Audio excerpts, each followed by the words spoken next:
আর যে খবরে নজর রাখবো, সমস্ত জল্পনার অবসান, এক মঞ্চে বংশী বদন এবং অনন্ত মহারাজ। কোচবিহারে মোদীর জনসভায় বংশী অনন্ত এক মঞ্চে যুযুধান দুই গ্রেটার নেতা। রাজবংশী ভোটে নয়া সমীকরণ, নজর ছিল প্রধানমন্ত্রী নরেন্দ্র মোদীর সভার দিকে।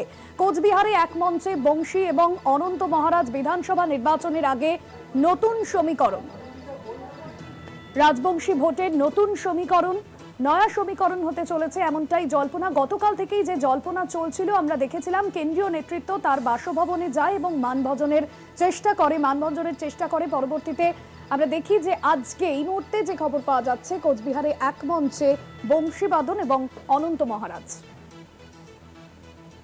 আমাদের সকাল থেকেই নজর ছিল প্রধানমন্ত্রী নরেন্দ্র মোদীর জনসভার দিকে। এই দুই গ্রেটার নেতার যুযুধান, তারা মঞ্চে উপস্থিত থাকেন কিনা। আমাদের সঙ্গে রয়েছেন আমাদের কলকাতা টিভির পলিটিক্যাল এডিটর আশিস চট্টোপাধ্যায়। আশিস দা, গতকাল থেকে জল্পনা চলছিল, আমরা দেখেছিলাম ভাষা দিবসের মঞ্চে মুখ্যমন্ত্রীর পাশে অনন্ত মহারাজকে, তারপর বিজেপি থেকে তিনি দূরত্ব রাখছেন। এই বিষয়ে জল্পনার মাঝে কেন্দ্রীয় নেতৃত্ব তার বাড়িতে পৌঁছয়, মানভঞ্জনের চেষ্টা করে। মোদীর জনসভায় এই দুই নেতা, জল্পনা বাড়ছে। সমীকরণ কি হতে চলেছে বিধানসভা নির্বাচনের আগে? দেখো, অনন্ত মহারাজ বলে যিনি নিজেকে পরিচয় দেন, তিনি এখন বিজেপিরই সাংসদ।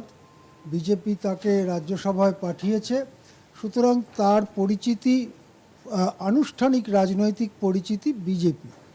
কিন্তু গত কয়েক মাস ধরে দেখা যাচ্ছে তিনি বিজেপিতে তেমন কোনো কলকে পাচ্ছেন না, এবং তাকে যেভাবে তিনি চান সেইভাবে তাকে সামনে এনে প্রচারের মুখ করা ইত্যাদি ব্যাপারে বিজেপি খানিকটা তাকে এড়িয়ে চলছে। এই রকম একটা জিনিস মনে করার যথেষ্ট কারণ আছে। এই পরিস্থিতিতে আমরা দেখলাম এই নির্বাচন ঘোষণার ঠিক আগে যখন বঙ্গ সম্মান দেওয়া হলো, মমতা বন্দ্যোপাধ্যায় সেই সব সম্মান দিলেন। তার মধ্যে অন্যতম একটি সম্মান তিনি দিলেন এই অনন্ত মহারাজকে, এবং অনন্ত মহারাজ তখন সংবাদ মাধ্যমের সঙ্গে কথা বলেছিলেন। তিনি তার বিপুল আনন্দ প্রকাশ করেন, তিনি রাজ্য সরকার এবং মমতা বন্দ্যোপাধ্যায়ের প্রশংসা করেন, এবং তার থেকে এইরকম একটা ধারণা হয় যে সম্ভবত অনন্ত মহারাজ এই ভোটে তৃণমূলকে সমর্থন করবার দিকেই ঝুঁকে গেছেন। অনেকে এইরকমও ভবিষ্যৎবাণী করছিলেন যে এখন অনন্ত মহারাজের তৃণমূলের দিকে চলে যাওয়াটা কেবল সময়ের অপেক্ষা। কিন্তু তারপরে ভোট ঘোষণা হয়ে গেল, তেমন কিছুই ঘটল না। ইতিমধ্যে একটি গুরুত্বপূর্ণ কাজ বিজেপি করতে পারল তাদের পক্ষে। বংশীবদন বর্মনকে সপ্তাহখানেক আগে বিজেপিতে আনুষ্ঠানিকভাবে যোগদান করানো হলো। তার আগে বংশীবদন বর্মন মোটামুটিভাবে তৃণমূলের সঙ্গেই ঘোরাফেরা করতেন। সেই বংশীবদন বিজেপিতে যোগ দিলেন। এ থেকে একটা কথা অবশ্যই মনে হতে পারে যে রাজবংশী ভোটকে একত্র করে বিজেপির বাক্সে ফেলবার জন্য এটা দিল্লির থেকে এই সমস্ত ঘুঁটি সাজানো হয়েছে, এবং প্রথম চোখে দেখলে এটাই স্বাভাবিক বলে মনে হয়।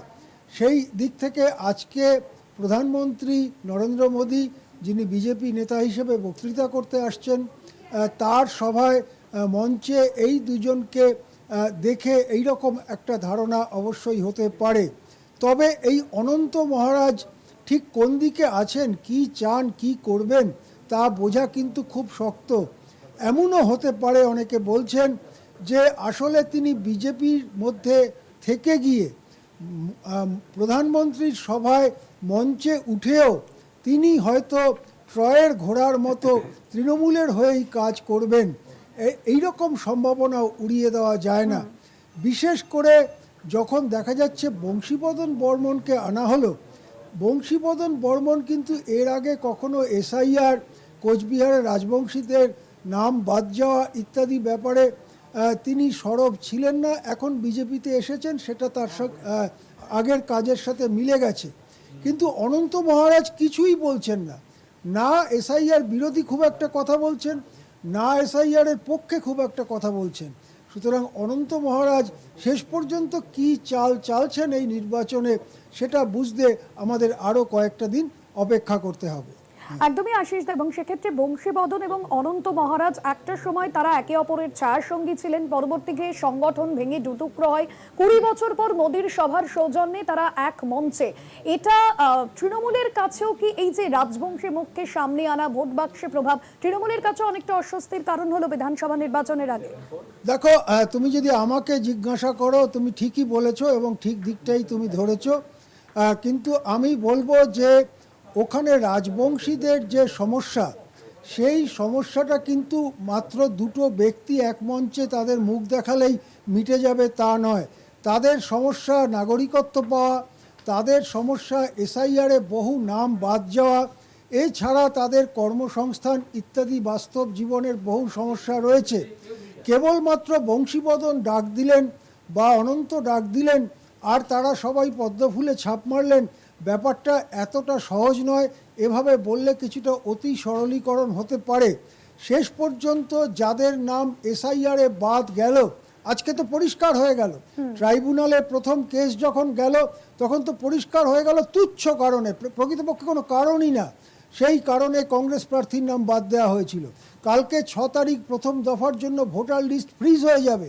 কি হবে ওই লক্ষ লক্ষ মানুষের যাদের নাম তুচ্ছ কারণে বাদ দেওয়া হয়েছে, অথচ এবারে ভোট দিতে পারলেন না?